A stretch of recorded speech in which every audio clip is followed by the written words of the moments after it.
Bonjour, bonjour, bienvenue dans cet épisode 0 de Kala, le podcast voyage par Alban Deloul. Épisode 0, ça veut dire des explications pourquoi un podcast. Pour commencer, moi, c'est Alban, j'ai 34 ans, pour encore un mois. Sagittaire, ascendant Poisson, avec une lune en Taureau. Si tu t'intéresses un petit peu à l'astro, tu sais donc que le Sagittaire est fan de voyage. Le sujet de ce podcast n'est donc pas très surprenant.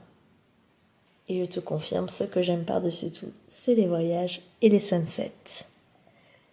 Mais c'est pas tout. Je m'intéresse aussi à l'astro, au human design, à la spiritualité, aux oracles. Mais ce n'est pas de ça que je parlerai par ici, même si ça risque de temps en temps de venir. Si tu t'intéresses donc au human design, je suis projecteur splénique avec un profil 6-2.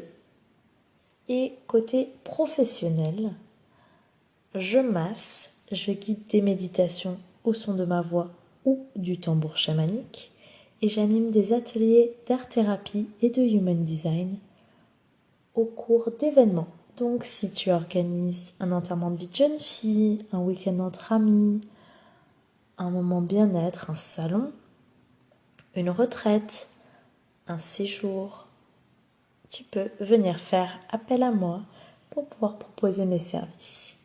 Tu te demandes aussi très probablement Kala, ce que ça veut dire, d'où ça sort, pourquoi ce nom.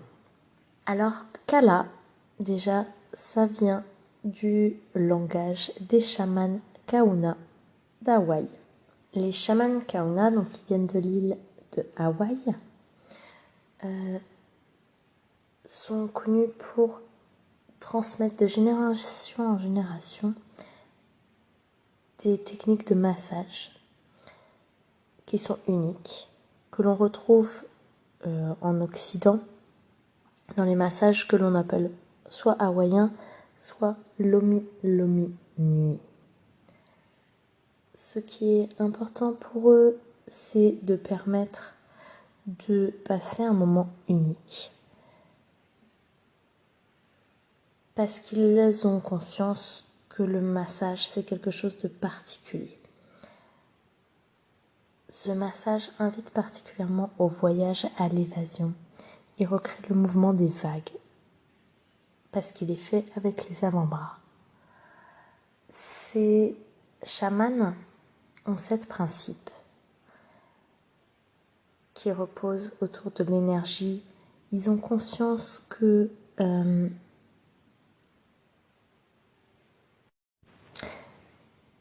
ils ont conscience du lien entre la santé mentale et physique. Et pour eux, les pensées peuvent inscrire dans le corps physique, dans le même ordre d'idées que l'on peut dire le mal a dit, la maladie, le maladie. Donc des pensées peuvent vraiment venir créer des blessures. Et avec le massage, ils veulent inviter à lâcher prise. Leur croyance repose sur 7 principes qui sont des sagesses. Le premier, c'est Ik. Alors, je ne sais pas la prononciation. Je ne suis encore jamais allée à Hawaï, même si c'est sur ma liste. C'est que le monde est ce que tu penses qu'il est. Le deuxième, Kala. Il n'y a pas de limite. Le troisième, Makia. Tout est énergie. Le quatrième, Manawa. Le pouvoir est dans l'instant présent. Aloha, ça c'est un mot que l'on entend beaucoup. C'est l'amour. Le 6e, c'est Mana. Ta force vient de l'intérieur. Tout est à l'intérieur de toi. Et le dernier, le 7e, Pono. Vous avez probablement déjà entendu ça dans le Ho'oponopono. C'est que toute vérité est vraie. Quand je cherchais un nom pour ce podcast, la coach avec qui je travaille actuellement m'a suggéré de ne pas rester sur un nom littéral, comme le nom de mon entreprise qui est Ujjayi par Alban Deloul. Elle pensait qu'un mot, une intention, une intuition serait beaucoup plus fort et plus près du message que je veux passer. Et elle m'a suggéré Aloha. Quand elle m'a dit ça, j'ai tout de suite repensé à tous ces enseignements qui m'ont été transmis lorsque j'ai appris le massage Lomi Lomi Nui.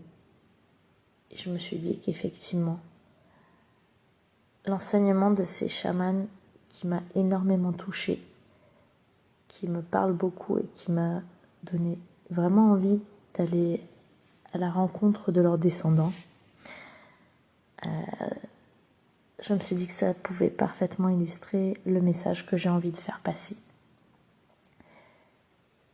Et pourquoi est-ce que j'ai retenu Kala ?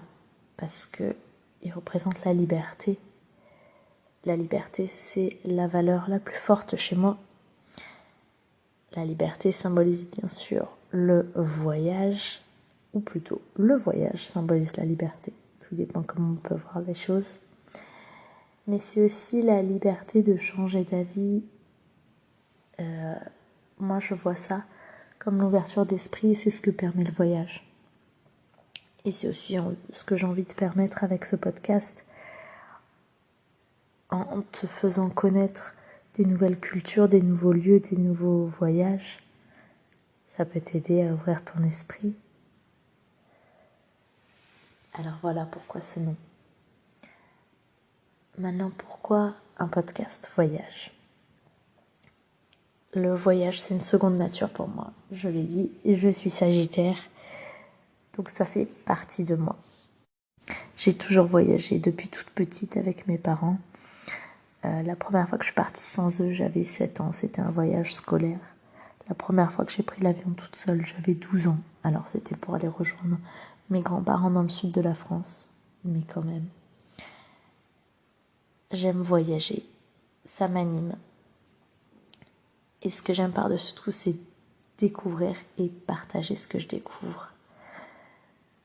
Découvrir des nouvelles cultures, découvrir des nouveaux lieux, découvrir des nouvelles personnes, découvrir des nouveaux paysages.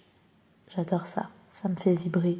Je peux pas m'en passer. J'ai une soif de découverte qui est intarissable. Et j'adore partager. Quand j'étais enfant, je rêvais de devenir journaliste justement parce que j'aimais découvrir de nouvelles choses et les repartager. Alors ce podcast, il va me permettre de faire entendre ma voix, de parler de ces voyages, de mes expériences, de partager ce que j'ai vécu. Pourquoi pas faire intervenir d'autres personnes pour qu'elles partagent elles aussi leurs récits de voyage. Alors tu retrouveras par ici mes histoires de voyage, mes rencontres, mes coups de cœur, probablement mes coups de gueule aussi. Et de temps en temps, je te parlerai d'une chose qui est importante pour moi, qui est la réalité derrière les voyages. Certains épisodes, je vais les appeler les dessous du voyage. À l'origine, quand j'ai eu envie de faire un podcast, je voulais faire un podcast qui s'appelait Dessous du voyage. Parce que j'en avais marre, notamment sur Instagram, de voir que les photos parfaites. Sans que jamais on sache ce qu'il y a derrière. Pourtant, pour moi, quand tu pars, c'est important que tu saches à quoi t'attendre. Bien sûr, il y a des choses magnifiques comme on peut voir sur les réseaux sociaux.